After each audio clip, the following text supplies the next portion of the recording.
दुश्मन को मारो कम, तड़पाओ ज्यादा। ये देश रहना चाहिए गैर बराबरी के खिलाफ इस लड़ाई में। नमस्कार, मैं हूं चित्रा त्रिपाठी और अब वक्त हो चला है जनहित का।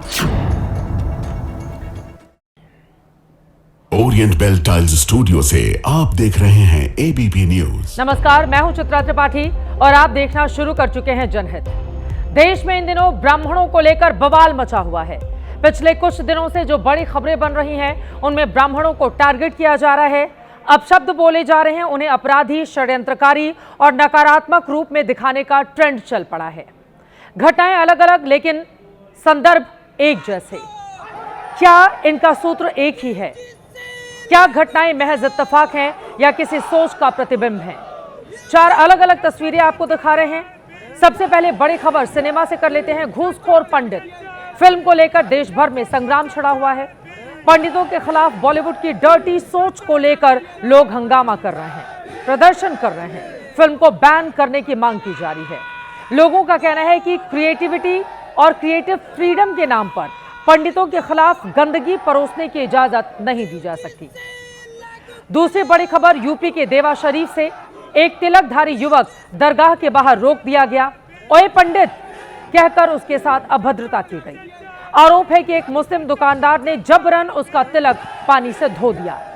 किसी की आस्था के तिलक को मिटाने की आखिर ये कौन सी साजिश है?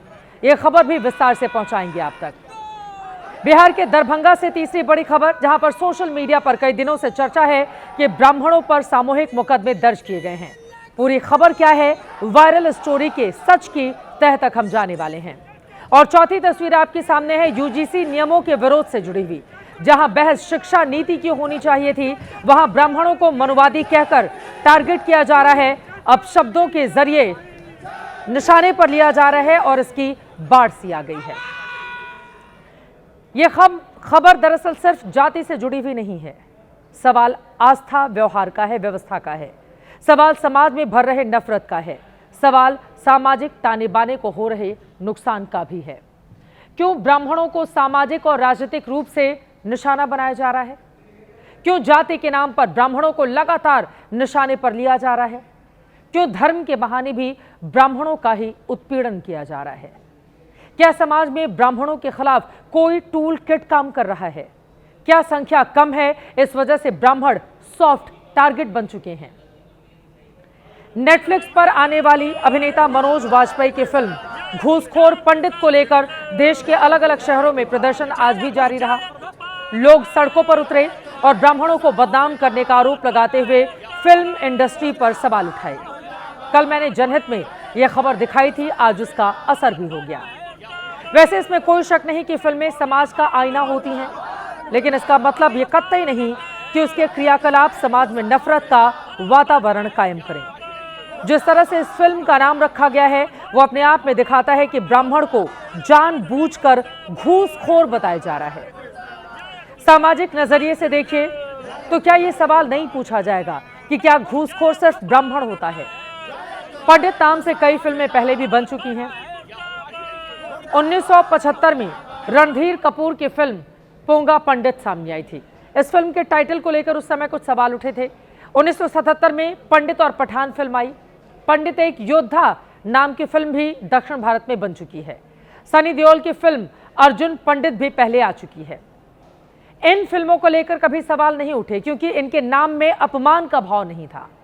लेकिन इस फिल्म के टाइटल में ही आपने पंडित शब्द को करप्ट बना दिया है, घूसखोर बना दिया है, करप्शन के तौर पर, उसके प्रतीक के तौर पर पेश कर दिया है।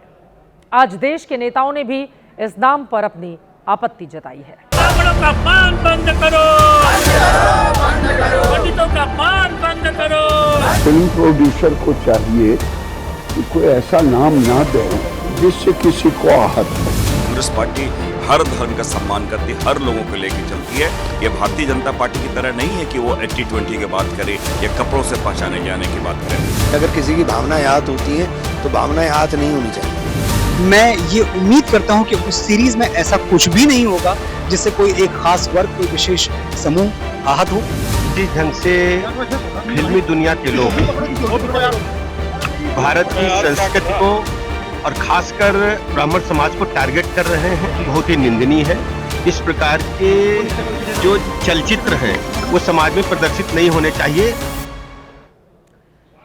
पहले की कई फिल्मों के डायलॉग्स में पंडित ब्राह्मण सरनेम का इस्तेमाल किया जाता रहा, लेकिन इस फिल्म के टाइटल ने पंडित शब्द को ही घृणा और अपमान की दृष्टि से देखने वाला बना दिया। इसीलिए आपत्ति है और इसीलिए एक वर्ग को, ब्राह्मण समुदाय को, इस पर नाराजगी भी। लखनऊ में पुलिस ने शांति भंग करने के आरोप में खुद से संज्ञान लेते हुए फिल्म के डायरेक्टर और उनकी टीम के खिलाफ एफआईआर दर्ज की है। हजरतगंज थाने की पुलिस ने बाकायदा एक प्रेस नोट जारी करके इसकी जानकारी साझा की है और मामले की जांच शुरू करने की बात भी कही। देश के अलग अलग शहरों में ब्राह्मण समाज और ब्राह्मण संगठनों का विरोध हुआ है आज, और फिर लखनऊ में पुलिस ने इसको लेकर एफआईआर दर्ज की तो फिल्म की जो टीम है उसको अपनी गलती का एहसास हुआ। समझ में आया कि उन्होंने क्या गुनाह किया है। फिल्म के प्रोड्यूसर नीरज पांडे ने इंस्टाग्राम पर आकर सफाई दी और उनकी ओर से कहा गया, हमारी फिल्म एक काल्पनिक पुलिस ड्रामा है। इसमें पंडित शब्द का इस्तेमाल सिर्फ एक काल्पनिक किरदार के लिए आम बोलचाल के तौर पर इस्तेमाल किया गया है। इस कहानी का फोकस एक व्यक्ति के काम और उसके फैसलों पर है। इसका किसी जाति, धर्म या समुदाय से कोई संबंध नहीं है और न ही ये किसी का प्रतिनिधित्व करती है। सफाई अभिनेता मनोज वाजपेयी की ओर से भी सोशल मीडिया पर सामने आकर दिया गया। उनकी ओर से लिखा गया कि लोगों की भावनाओं और चिंताओं का सम्मान करते हुए उन्हें गंभीरता से लेते हैं। जब लोगों को ठेस पहुंचती है तो ये रुक कर सुनने और समझने का वक्त होता है। फिल्म में भूमिका खामियों से भरे व्यक्ति और उसके आत्मबोध की यात्रा को दिखाने के बारे में थी। किसी भी समुदाय पर टिप्पणी करना मकसद नहीं था, ये बोल रहे हैं मनोज वाजपेयी। इस सफाई के साथ ही फिल्म कंपनी ने अपने सभी प्रमोशनल कंटेंट तमाम प्लेटफॉर्म से हटा लिए हैं। अब इसे जन भावना का सम्मान कहिए या कानून का डर, फिल्म की वजह से फिल्मकार और कलाकार पर सवाल तो उठे ही हैं। घूसखोर पंडित अगर नाम को देखेंगे तो उसी से आपको समझ में आएगा कि ये जाति सूचक प्रयोग करके एक जाति को बदनाम करने की साजिश है। इससे जो उत्तर प्रदेश का जो सामाजिक ताना बाना है, जो सौहार्द है, उसको खतरा है और उसके नाते से निदेशक, प्रोड्यूसर और पूरी टीम के खिलाफ एफआईआर दर्ज किया गया है। दो शब्दों को एक साथ जोड़ा गया है। मैं समझता हूँ कि ये दोनों शब्द एक दूसरे में विरोधाभासी शब्द हैं। जो पंडित है, जो विश्व का ज्ञानी है, जिसको सारा ज्ञान है, उसके साथ में ऐसा विश्लेषण जोड़ देना उचित नहीं है, निश्चित रूप से निंदनीय कृत्य है। ये स्वतंत्र अभिव्यक्ति की स्वतंत्रता नहीं है, बल्कि अभिव्यक्ति की नाम पर स्वच्छंदता है। निश्चित रूप से ऐसे तत्वों के खिलाफ सख्त कार्रवाई होनी चाहिए। आप जानते हैं राजनीति हर चीज में नफा नुकसान देखती है। ब्राह्मणों की नाराजगी बढ़ी तो यूपी में केस दर्ज हुआ, लेकिन समाजवादी पार्टी और कांग्रेस का कहना है कि ये काम बीजेपी का ही है। समाज में वही जातीय नफरत के बीज बो रही है। साधु संतों से लेकर मानवाधिकार आयोग की तरफ से भी फिल्म के नाम पर ऐतराज जताया गया है। समाज में दुर्भावना पैदा करने के आरोप लगे। जाति सूचक चीजों को फिल्मों में लाना कलाकार की अभिव्यक्ति की स्वतंत्रता है या नहीं है, इस पर बहस होनी चाहिए। किसी भी जाति को घूसखोर के नाम से बुला देना ये कतई उचित नहीं है। बेहतर होता कि फिल्म निर्माता कोई दूसरा नाम रख लेते, लेकिन इसके बाद भी हम कलाकार और कला की अभिव्यक्ति की स्वतंत्रता का स्वागत और हमेशा समर्थन करते हैं। भारतीय जनता पार्टी अभी तक हिंदू मुसलमान के नाम पर लोगों को लड़ाती थी और जातियों के नाम पर लोगों में विभाजन करना चाहती है, जिससे समाज में वैमनस्यता की भावना फैले। पंडित को पंडित बोलना पाकिस्तानी एक्सेंट है। भारत में सामाजिक वैमनस्यता फैलाने के लिए एक समुदाय विशेष को, एक जाति को लक्षित करके, अपमानित करके दुर्भावना पैदा करना चाहते हैं। ये तो घूसखोर लोग हैं जिन्होंने वेब सीरीज बनाई है। ऐसे घूसखोर लोगों का पैसे के नाम पर अपने कपड़े उतार देने वाले लोग हैं ये, और पैसे के नाम पर ये इनका तो बस नहीं चलता। पैसे की भूख इन्हें देश बेचने के लिए मजबूर कर दे, पर इनका अधिकार नहीं है। यदि भारतीय जनता पार्टी ने फिल्म के नाम को लेकर आपत्ति जताई है और कहा है कि ब्राह्मण समाज सहित किसी भी समाज के खिलाफ दुर्भावना किसी भी कीमत पर स्वीकार नहीं की जाएगी। केंद्र सरकार ने नेटफ्लिक्स को फिल्म के टीजर और इससे जुड़े सभी कंटेंट्स हटाने के आदेश दिए हैं। और अब आगे बढ़ते हुए बिहार लेकर चलते हैं। यहां दरभंगा के एक गांव में पिछले हफ्ते भर से तनाव का माहौल है। करीब 3000 की आबादी वाला गांव जातीय संघर्ष की वजह से सोशल मीडिया पर सुर्खियों में है। आरोप लग रहे हैं कि गांव के ब्राह्मणों पर केस दर्ज किया गया है। दलित समुदाय ने SC/ST एक्ट में ब्राह्मणों पर मुकदमा कर दिया। आरोप है कि SC/ST एक्ट का दुरुपयोग किया जा रहा है। दावा इस बात का भी है कि गांव के ब्राह्मण डर के मारे भागे भागे फिर रहे हैं। सोशल मीडिया पर यह खबर कई दिनों से आग की तरह फैली हुई है। ब्राह्मणों के खिलाफ कानून के गलत इस्तेमाल का आरोप लगाया जा रहा है। एबीपी न्यूज ने ग्राउंड जीरो पर जाकर पूरे मामले की पड़ताल की तो पता चला कि बकाये मजदूरी के विवाद को लेकर 2 लोगों में पहले झगड़ा हुआ। घटना 30 जनवरी की है। गांव के ही रहने वाले हेमकांत झा और कैलाश पासवान के बीच पैसे के लेन देन का विवाद चल रहा है। आरोप है इसी विवाद में पंचायत बैठी, जहां से बात बिगड़ गई और मारपीट की नौबत आ गई। पुलिस में दलित समुदाय की ओर से जो मुकदमा दर्ज कराया गया उसके मुताबिक 31 जनवरी को 100 से ज्यादा की संख्या में ब्राह्मण समुदाय के लोगों ने उनके घरों पर हमला बोल दिया, मारपीट की, पैसे और गहने लूट कर ले गए। गांव के 70 ब्राह्मणों को नामजद किया गया। 150 अज्ञात ब्राह्मणों के खिलाफ केस दर्ज कराया गया। FIR में जो नाम दर्ज है उनमें पहले नंबर पर हेमकांत झा, ओम प्रकाश झा, श्रीनाथ झा, फूलकांत झा, सुधांशु झा, नमामि शंकर झा, प्रहलाद झा, लालू झा, सतीश झा, मनोज मिश्रा, आनंद झा, काशी झा, सत्यम झा सहित 70 नाम FIR में दर्ज किए गए हैं। जबकि ब्राह्मण पक्ष का कहना है कि जो लोग गांव में थे ही नहीं या वो नहीं रहते, उनके खिलाफ भी मुकदमा लिखवा दिया गया है। इस घटना को लेकर पुलिस ने जो जानकारी दी है उसके मुताबिक मारपीट की घटना में 11 लोग जख्मी थे, जिनमें से 8 का दरभंगा के अस्पताल में इलाज चल रहा है। घटना को लेकर हमने SP से पूरी जानकारी ली है, आप भी सुनिए। पैसा लेन देन का मामला था और पैसा का लेन देन में 30 तारीख शाम को पंचायती हुआ था। उसी क्रम में हल्का फुल्का मारपीट हुआ था और एक पक्ष के द्वारा FIR भी दर्ज किया था। पूरा 31 तारीख को सुबह जो एक पक्ष के द्वारा दूसरे पक्ष के घर में घुस के मारपीट किया गया और कुछ हल्का फुल्का माइनर इंजरीज हुआ है और उसके बाद FIR दर्ज किया गया। FIR दर्ज करके 12 लोगों को अरेस्टिंग किया गया है और टोटल नामजद FIR 70 थे और अज्ञात लोगों को भी FIR में दिया गया है। अब ग्राउंड जीरो से जो जानकारी सामने आई है उसके मुताबिक हेमकांत झा के रिश्तेदार के लिए घर बनाने कैलाश पासवान वहां पर गए थे। मामला कई साल पुराना है, लेकिन पैसे का पूरा हिसाब नहीं हो पाया, जिससे मांगने के लिए कैलाश ब्राह्मण परिवार के पास गए। वहीं विवाद हुआ और फिर मारपीट की घटना हो गई। ब्राह्मण पक्ष का कहना है कि कैलाश पासवान के लोगों ने पहले मारपीट की, जिससे घटना की शुरुआत हुई। पासवान पक्ष का कहना है ब्राह्मणों ने उनके घरों पर हमला किया। दोनों पक्षों की ओर से किस तरह के दावे किए गए हैं, सुनिए। पंचायती हुआ था, फिर वो पंचायती उसने बोला कि पंचायती मैं नहीं मानूंगा, रामविलास पासवान नाम है उनका। फिर यहाँ से वो गाली देते हुए गया था पूरे ब्राह्मण समाज को कि मैं ये कर दूंगा वो कर दूंगा। फिर वहाँ पे उसके घर के पास जाके मेरे पापा को गाली दे रहा था नाम लेके। और उसके बाद मेरे पापा जा रहे थे भोज खाने के लिए इधर से, तो वहाँ पे पापा को बाइक से खींच लिया चलती गाड़ी से और मारने लगा। ये बताएंगे हाथ पर कैसे कौन लोग डैमेज किए हैं, क्या कैसे क्या हुआ? बावन सब हाथ में तो रहा है भैया। मैं मुंह धो रहा था, सुबह के टाइम 7 बज रहा था। वो सब आया, अचानक हमला किया। हम बाहर देखे हमला हो रहा है तो हम फर्स्ट गेट लगा दिए। गेट लगाने के बाद वो सब 52 सब आया और खंती और लोहा से गेट तोड़ दिया। खंती लोहा से गेट तोड़ गया, कहाँ बोझे गेट टूट गया। चौकी तो दर से छूट गया। चौकी को उल्टा कर हमको उसमें से निकाला। अब फिर लोहा और खंती से वार किया पूरे दिन हाथ पर। SSP और DSP की ओर से साफ किया जा चुका है कि घटना में अगर गलत लोगों के खिलाफ मुकदमा दर्ज किया गया होगा तो विवेचना में उन्हें बाहर कर दिया जाएगा। लेकिन पुलिस की जांच में जो बात सामने आई है उसके मुताबिक दलित टोले पर 100 से ज्यादा लोगों की भीड़ ने 31 जनवरी की सुबह हमला किया था। पुलिस ने घटना से जुड़े कई वीडियो होने का दावा किया है।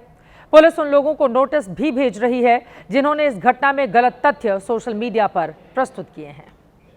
जो लोग इसमें होंगे या जो पक्ष प्रभावित हुआ होगा उनका ये मानना होगा और इस तरह का मैसेज फैलाना चाह रहे होंगे। बड़ा गांव है, यहाँ पॉपुलेशन भी है, उसी जाति के मुखिया भी हैं, उसी जाति के सरपंच भी हैं। इस तरह की कोई बात नहीं है। जो शामिल हैं सरपंच का नाम है FIR में, लेकिन मुखिया जी का नाम नहीं है। तो बड़ा गांव है और उस जाति का पॉपुलेशन लगभग 3000 है, जिसमें कि मात्र 70 लोगों का नाम है। इसका भी खंडन किया जा रहा है।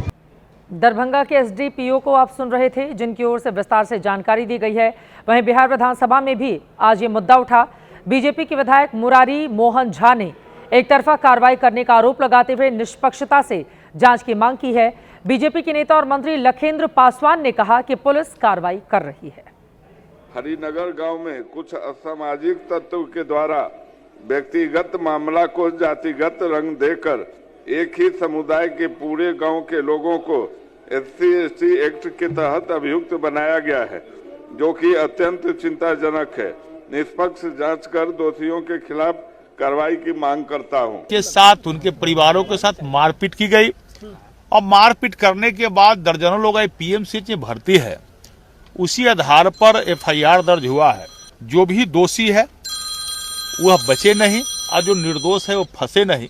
मारपीट करने के बाद जो जख्मी है व्यक्ति, जिसका कपार फटा हुआ है, सर फटा हुआ है, मार तो कमजोर आदमी खाता है ना, मजबूत आदमी तो मार खाता नहीं है।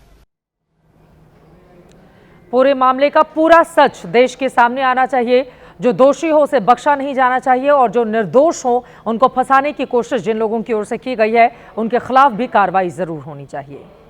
आगे बढ़ते हुए जनहित में अब बात करेंगे गांधी सरनेम की। एक रिपोर्ट के मुताबिक इस देश में 1,56,000 से ज्यादा लोग अपने नाम के साथ गांधी सरनेम लगाते हैं। लेकिन मैं आज मौजूदा वक्त में संसद के उन 3 सदस्यों के सरनेम की बात करूंगी जिन पर प्रधानमंत्री नरेंद्र मोदी ने बहुत बड़ा आरोप लगाया। बात लोकसभा में नेता विपक्ष राहुल गांधी, उनके सांसद बहन प्रियंका गांधी वाड्रा और इनकी मां और राज्यसभा सांसद सोनिया गांधी की, जिन पर कल ही बिना नाम लिए राज्यसभा में प्रधानमंत्री नरेंद्र मोदी ने महात्मा गांधी का सरनेम चुराने का आरोप लगाया था। चोरी करना जिनका पुश्तैनी धंधा है, जिन्होंने एक गुजराती की सरनेम भी चुरा ली,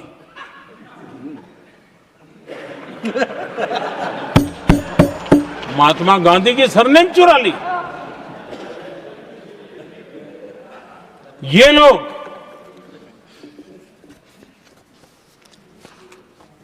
और देश की जनता इतनी समझदार कि ऐसी पटक देती है, ऐसी पटक देती है लोगों को।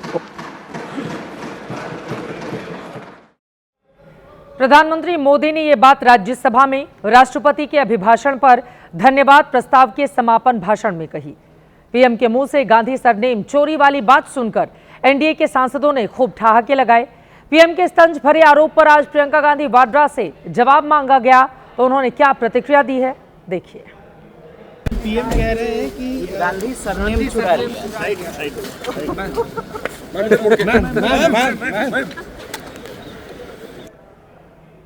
अब प्रियंका गांधी ने इस सवाल को भले ही हंसकर टाल दिया हो, लेकिन कांग्रेस की सहयोगी पार्टी शिवसेना UBT ने चोरी के सरनेम वाले आरोप पर तीखा वार किया, जिस पर बीजेपी सांसद निशिकांत दुबे ने भी तल्ख पलटवार किया। ये प्रधानमंत्री की भाषा हो सकती है क्या देश की? आप देश के विकास के बारे में बोलिए, प्रेसिडेंट ट्रम्प को कैसे देश बेचा है आपने उसके बारे में बोलिए, अमेरिका से जो एक फाइल खुली है, हाँ, 6 कांड की, जिसमें देश के लोग शामिल है मंत्री, उसके बारे में बोलिए। ये चोरी किया है, ये चोरी किया है, ये प्रधानमंत्री का काम है क्या? मैंने इसलिए कहा कि सबसे बड़ा धोखा इस देश को नरेंद्र मोदी जी की सरकार से है। प्रधानमंत्री जी ने कहा वो पूरे देश को पहले से पता है कि आप जो है गांधी सरनेम कैसे लगा सकते हैं, और लगा ही लिया तो गुजरात के महात्मा गांधी जी का चोरी किया है। प्रधानमंत्री जी ने यही बात कही है और यही सही है। अब मूल सवाल पर लौट आते हैं, क्या वाकई इस परिवार ने महात्मा गांधी के सरनेम को चुराया है? इसके जवाब के लिए आपको 26 मार्च 1942 की एक तस्वीर देखनी होगी, जो इलाहाबाद के आनंद भवन की है। तस्वीर इंदिरा गांधी और फिरोज की शादी की है। कहा जाता है फिरोज से पंडित नेहरू अपनी बेटी की शादी के खिलाफ थे। ऐसे में दावे के मुताबिक महात्मा गांधी ने फिरोज को अपना सरनेम गांधी दिया और फिर 1942 में रामनवमी के दिन दोनों की शादी हो सकी। कुछ लोग तो फिरोज गांधी को मुसलमान भी बताते हैं, लेकिन ये सच नहीं है। सच ये है कि फिरोज गांधी पारसी थे, जिनका सरनेम पहले गांधी था। जो बाद में गांधी हो गया। इसको लेकर अलग अलग दावे भी किए जाते हैं। एक दावा है कि महात्मा गांधी ने फिरोज को अपना सरनेम दिया। दूसरा दावा है कि अखबारों ने फिरोज गांधी को फिरोज गांधी बना दिया।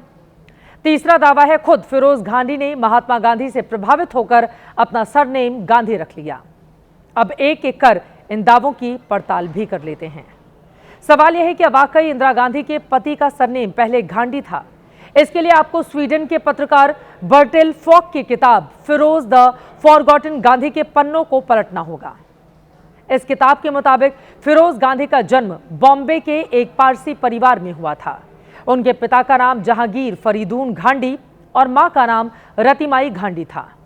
इस किताब में फिरोज गांधी के बर्थ सर्टिफिकेट का भी जिक्र है, जिस पर उनके पिता का सरनेम गांधी के रूप में दर्ज था। सोशल मीडिया में अक्सर इस बर्थ सर्टिफिकेट को शेयर किया जाता है। इस पर फिरोज गांधी के जन्म की तारीख 12 सितंबर 1912 दर्ज है, जबकि इंग्लिश में उनके पिता के नाम में सरनेम की स्पेलिंग है GHANDHY। सबसे बड़ा दावा तो यह किया जाता है कि महात्मा गांधी ने पारसी परिवार के फिरोज को अपना सरनेम दे दिया, लेकिन इंदिरा और फिरोज की शादी 1942 में हुई, जबकि इससे 4 साल पहले का एक ड्राइविंग लाइसेंस भी इंटरनेट पर उपलब्ध है। दावे के मुताबिक फिरोज गांधी का ये डीएल 1938 में लंदन में बना था। इस पर उनका नाम फिरोज जहांगीर गांधी के तौर पर ही दर्ज है। एक दावा यह भी किया जाता है कि उस समय के अखबारों ने फिरोज गांधी के सरनेम को गांधी कर दिया था। सबूत के तौर पर सोशल मीडिया पर मौजूद यह रिपोर्ट दिखाई जाती है। यह कतरन अखबार द लीडर की रिपोर्ट है। दावे के मुताबिक 8 दिसंबर 1933 की इस रिपोर्ट में फिरोज गांधी की गिरफ्तारी की खबर है और इसमें भी उनका सरनेम गांधी नहीं बल्कि गांधी GANDHI ही लिखा हुआ है। कुल मिलाकर यह साफ नहीं हो पाता कि फिरोज गांधी का सरनेम गांधी कैसे हुआ। क्या उन्होंने खुद किया, अखबारों ने कर दिया या फिर महात्मा गांधी ने दिया? लेकिन यह सच है कि महात्मा गांधी के परिवार से उनका दूर दूर तक कोई नाता नहीं था। वो पंडित नेहरू के दामाद और इंदिरा गांधी के पति थे। उनका असली नाम फिरोज गांधी था, जो बाद में फिरोज गांधी के नाम से जाना गया। महात्मा गांधी हिंदू थे, जबकि फिरोज पारसी थे। फिरोज एक्चुअली जब हमारा स्वतंत्रता संग्राम चल रहा था तो उसमें गांधी के सरनेम को बियर करने का एक बहुत बड़ा वो था। देखिए, आज अलीगढ़ डिस्ट्रिक्ट में भी आप इधर उधर कहीं जाइए तो कुछ पुराने लोगों में मिलेगा जो गांधी सरनेम लगाते हैं। जैसे कि सिकंदरा राव से जो विधायक थे वो सुरेश प्रताप सिंह थे उनका टाइटल, लेकिन वो सुरेश गांधी कहलाए जाते थे। तो इसी तरह फिरोज ने गांधी सरनेम जो लिया वो स्वतंत्रता संग्राम से ले लिया और गांधी जी से कहना चाहिए प्रेरित होकर ले लिया। फिरोज नाम पारसी नाम है, फिरोज होता है, तो वो पारसी थे और उनसे जब इनकी शादी हुई तो इनका नाम गांधी हो गया, इंदिरा गांधी। जैसे हिंदुस्तान में होता है सरनेम, शौहर का सरनेम ले लिया जाता है। चलिए खबरों में हम बढ़ते हैं आगे। भारत के खिलाफ आतंकी फैक्ट्री खड़ा करने वाला पाकिस्तान अब खुद उसी बारूद में जल रहा है। तस्वीर दिखाते हैं पाकिस्तान की राजधानी इस्लामाबाद की, जहां जुमे की नमाज के दौरान शिया मस्जिद के बाहर धमाका हो गया। तरलाई इलाके में स्थित इमाम बारगाह खदीजात उल कुबरा मस्जिद में धमाके के वक्त भारी संख्या में नमाजी पहुंचे हुए थे। बम ब्लास्ट से मरने वालों का आंकड़ा 31 हो चुका है और 169 लोग घायल हुए हैं। मौत और घायलों का आंकड़ा अभी और बढ़ सकता है। हालात संभालने के लिए इस्लामाबाद में इमरजेंसी लगानी पड़ी। पुलिस अधिकारियों के मुताबिक अभी यह स्पष्ट नहीं हो पाया है कि विस्फोट पूरी तरह आत्मघाती था या किसी अन्य तरीके से अंजाम दिया गया। फिलहाल किसी संगठन ने हमले की जिम्मेदारी नहीं ली है। यह धमाका उस वक्त हुआ जब उज्बेकिस्तान के राष्ट्रपति पाकिस्तान के दौरे पर हैं। और आगे बढ़ते हुए अब वक्त हो चला है जनहित स्पेशल का, जिसमें बात करेंगे तिलक के दुश्मन की। वो तिलक जो एक सनातनी के माथे की शान होता है। हिंदुस्तान में हिंदुओं के तिलक के दुश्मन कौन हो सकते हैं? ये सवाल आपके मन में होगा, हमारे मन में भी आया जब हमने एक वीडियो सुबह सुबह देखा। एक हिंदू युवक का तिलक मिटाया जा रहा है, सरे बाजार, बीच सड़क, यूपी के एक दरगाह की चौखट के पास, जिस दरगाह की चौखट पर अब तक रंग गुलाल खेले जाते थे, वहां तिलक मिटाने का गुनाह किया गया। तिलक देखकर ओए पंडित कहकर बुलाने वाले शख्स ने तिलक मिटा दिया। सवाल है, इतनी नफरत क्यों?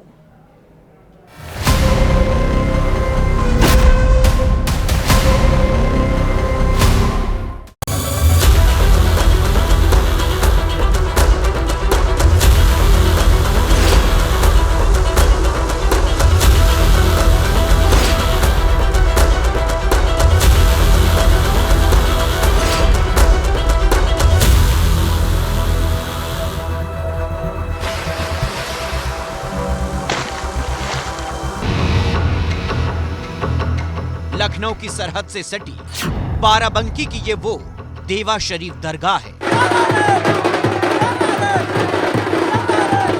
ये देखिए यहाँ पे शहर आ चुका है। और इस जमीन पर जब मेला सजता है तो उसकी रोशनी सिर्फ अंधेरा नहीं छांटती, बल्कि दिलों के भेद मिटाकर रूह को उजियारे से भर देती है।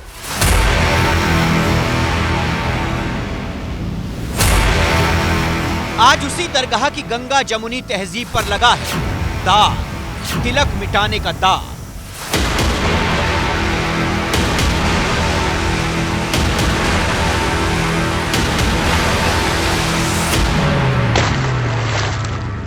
ये इसमें पीछे बीजेपी होगी। तिलक पहुंचा गया है तो ये गंभीर घटना है। अगर उसने कोई ऐसी उद्दंडता की है तो कानून अपना काम करेगा।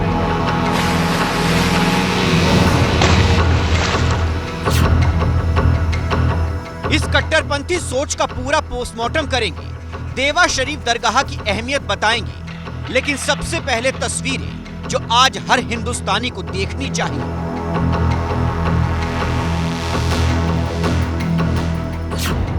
तारीख 5 फरवरी, दोपहर 3 बजे का समय। लखनऊ से महज 25 किलोमीटर दूर बाराबंकी की देवा शरीफ दरगाह। गुलाबी शर्ट पहने इस युवक को एक दुकानदार रोकने की कोशिश करता है, हाथ मिलाता है, लेकिन वो आगे बढ़ जाता है।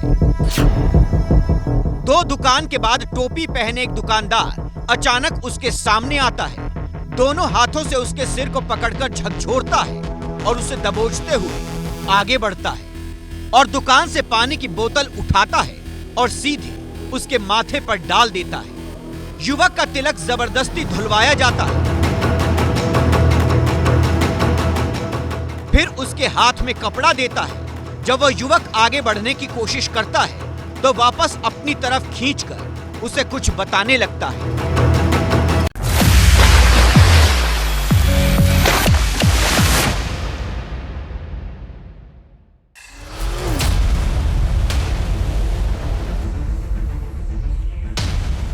ये तस्वीरें आपको इस तरह से इसलिए भी दिख रही हैं क्योंकि ये सीसीटीवी में कैद हुई है।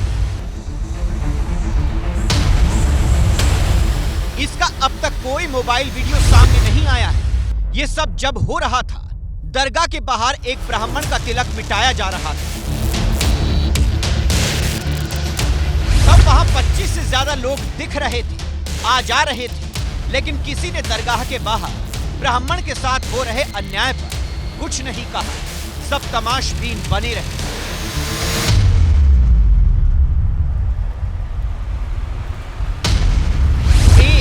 2, 3, 4, 5, 6, 7 गिनते जाइए। आने जाने वाले लोगों के अलावा आसपास के जितने भी दुकानदार हैं, वो चुपचाप सब कुछ अपनी आंखों के सामने होता देख रहे थे। एक हिंदू पर हमला हो रहा था, हिंदुत्व के प्रतीक को मिटाया जा रहा था।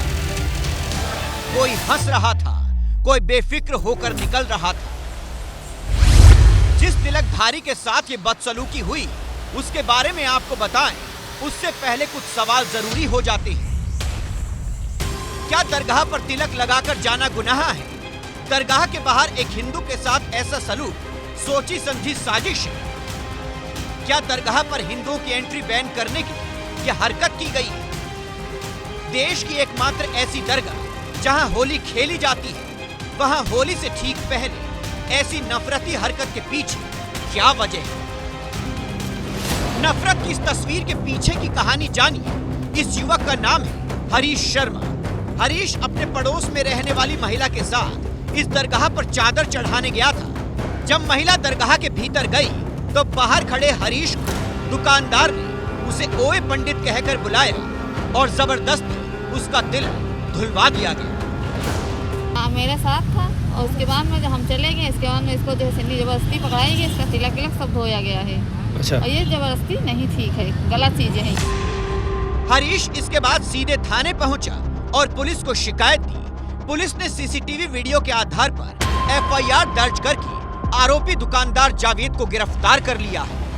कोतवाली क्षेत्र के रहने वाले हरीश कुमार वहां देवा शरीफ में जियारत के लिए गए हुए थे और इनके द्वारा एक प्रार्थना पत्र थाने पे दिया गया है, जिसमें आरोप लगाया गया है कि वहां पे एक प्रसाद विक्रेता है, उसके द्वारा इनसे गाली गलौज, वाद विवाद और मारपीट की गई है। इसके अलावा कुछ कतिपय अन्य आरोप भी इनके द्वारा अंकित किए गए हैं और इसमें जो अभियुक्त जिसके ऊपर इनके द्वारा आरोप लगाए गए हैं उसकी गिरफ्तारी कर ली गई है। महज 15 सेकंड की घटना, 5 घंटे के भीतर गिरफ्तारी। लेकिन ये कोई ऐसा अपराध नहीं है जिसकी सजा हो और मामला खत्म। देवा शरीफ दरगाह पर ऐसी घटना होना उस भरोसे को कटघरे में खड़ा करती है जहां मजहब की दीवार मायने नहीं रखती। देवा शरीफ में मैं भी कम से कम कुछ नहीं तो 30 साल से मैं भी जाता हूं और मैं तिलक उलक सब लगा करके जाता हूं। हमारे साथ कभी ये घटना नहीं हुई है। ये कौमी एकता का प्रतीक है। ये शरारती तत्वों का काम है माहौल बिगाड़ने के लिए। तिलक मिटाने वाली नफरती सोच से पर्दा हटाएं। उससे पहले आपको देवा शरीफ दरगाह के बारे में बता देते हैं। बाराबंकी के देवा कस्बे में 19वीं सदी के महान सूफी संत हाजी वारिस अली शाह का जन्म हुआ था। उनकी शिक्षा का मूल मंत्र था, जो रब है वही राम है। 1905 में जब वो इस दुनिया से चले गए तो यहीं उन्हें दफनाया गया। हिंदू भी उनका पूरा सम्मान करते हैं और हिंदू मुस्लिम अनुयायियों ने हाजी वारिस अली की स्मृति में भव्य स्मारक बनवाया है। कहा जाता है कि देश में होली खेलने का यह एकमात्र सूफी तीर्थ स्थल है देवा शरीफ। वैसे तो इस परंपरा की शुरुआत कब हुई इसका कोई रिकॉर्ड उपलब्ध नहीं है, लेकिन ये 1 सदी से भी अधिक पुरानी मानी जाती है। पुजारी पारंपरिक हिंदू पीले वस्त्र यहाँ पहनते हैं। हाजी वारिस अली शाह के पिता की याद में यहाँ अक्टूबर और नवंबर के महीने में 10 दिन का मेला भी लगता है, जिसमें हिंदू मुस्लिम शामिल होते हैं। लेकिन इस घटना ने सबको हैरत में डाल दिया है और नेताओं को राजनीति करने का मौका दे दिया है। सिरफिरे लोग हर जगह पर हैं। सिरफिरे लोगों के नाम पर समाज में विग्रह और सांप्रदायिक तनाव पैदा करने वाली मात्र अगर एक दुनिया की कोई पार्टी है तो भारतीय जनता पार्टी इस देवा शरीफ को बदनाम कर रही है, जहां पे होली खेली जाती। और अगर कोई सिरफिरा है जिसने इस तरीके की नाजेबा हरकत की है, उसके खिलाफ कठोर कानूनी कार्रवाई हो। अगर आप कलावा बांधे हैं, चंदन लगाए हैं, तो निश्चित रूप से ऐसी जगहों पे इसको रोका जाता है। लेकिन जो रोक रहे हैं उन्हें ये भी ध्यान रखना चाहिए कि कहीं कानून का उल्लंघन न हो।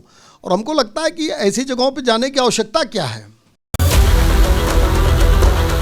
अब कोई इन्हें बताए कि आस्था सियासत की मोहताज नहीं होती और दरगाह पर जाने का तिलक से कोई वास्ता नहीं है। हम इसकी मजम्मत करते हैं सबसे पहले तो। और जहाँ तक देवा शरीफ की बारगाह का सवाल है तो पूरी भारत ही नहीं पूरी दुनिया जानती है। वहाँ पर हर मज़हब के लोगों की वो पनाहगाह है, चाहे हिंदू हो चाहे मुसलमान हो, सभी वहाँ पर जाते हैं। और वहाँ पर ऐसी जो विचारधारा है भेदभाव वाली, उसका वो लोग खुद ही इसका काफ़ी विरोध करते हैं कि इस मामले को देवा शरीफ दरगाह से नहीं जोड़कर देखा जाना चाहिए। ऐसी घटनाएं हमारे समाज को कलंकित करती हैं। देवा शरीफ दरगाह की चौखट तक जाने वाले हिंदू युवक के तिलक लगाने को लेकर अगर अब भी किसी को शंका हो तो उसी बाराबंकी की ही मस्जिद के मौलाना की बातें जरूर सुननी चाहिए। वहाँ तो सभी लोग जाते हैं, हर धर्म के लोग जाते हैं। वो तिलक लगाए तो लगाने रहे, दो वो अपने धर्म के एतबार से टीका वो लगाए तो लगाए। तिलक हाजी का रहे, कोई पंडित हो या बाबा या कोई भी हो, अगर वो मान लो अगर वो तुम्हारी मस्जिद में तुम्हारा चला गया है तो उसके तुम्हारा कोई नुकसान नहीं है। और जहाँ तक रही हिंदू धर्म में तिलक की बात, तो काशी का धर्माचार्य बताते हैं कि तिलक लगाना क्यों जरूरी है। जो नित्य चंदन लगाता है उनको ये चीजें प्राप्त होती है। यश मिलता है, बुद्धि मिलता है, बल मिलता है, ज्ञान मिलता है।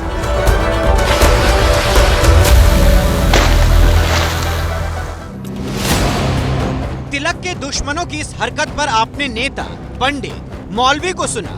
अब उस आदमी की आवाज सुनिए जो देवा शरीफ की दरगाह पर जाता है, उस भरोसे के साथ देवा शरीफ की चौखट पर पहुंचता है जहां मजहबी रंग बेरंग हो जाए।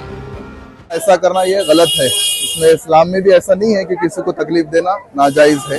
सब एक दूसरे को मिलकर रहे तो ही बेहतर है। जो रब है वही राम है। उस धरती पर, उस सरजमीन पर, उस मज़ार पर इस तरह की जो घटना कल देखने को मिली है वो बेहद निर्दयी है। इसमें सख्त से सख्त कार्रवाई उस दोषी के खिलाफ होना चाहिए। देवा शरीफ की ये घटना सबक है। कोशिश बस इतनी होनी चाहिए कि इबादत की किसी भी दहलीज पर इंसानियत शर्मिंदा ना हो, किसी दरगाह पर किसी हिंदू का टीका ना मिटे और किसी मंदिर की चौखट से कोई मुस्लिम मायूस ना लौटे। क्योंकि जब रंगों और दुआओं में फर्क नहीं होता तो दिलों में दूरियां कैसी। यही इस वतन की रूह है और यही हमारा साझा हिंदुस्तान है।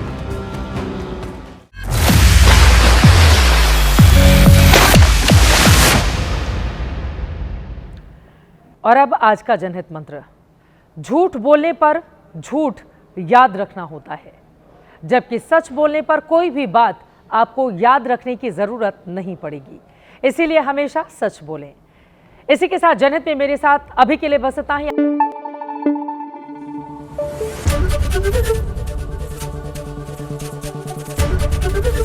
एबीपी न्यूज आपको रखे आगे।